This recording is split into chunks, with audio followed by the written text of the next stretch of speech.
We have been remodeling our kids' bathroom, and I really wanted something really nice and decorative to go above our toilet. And I don't really like those freestanding shelves, but I knew I wanted some kind of shelves. So these wood shelves are solid wood, pine wood from BAOBAB, are super sturdy, and they have added the perfect touch to our kids' bathroom. We have a lot of wood in our house, and so I kind of wanted to accent with the same kind of wood to match like our cabinet and our frames and all that, our doors. This is the walnut stain, and these are the 24-inch shelves, and they fit perfectly above our toilet.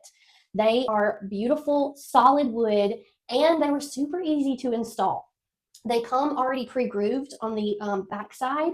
They're solid all the way through. It's not hollow.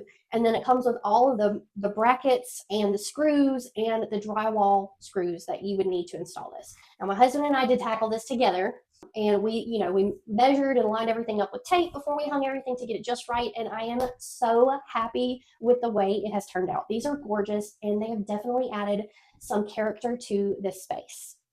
If you're looking for some solid wood floating shelves, I really highly recommend these. And I'm going to put the link for these down in the description below.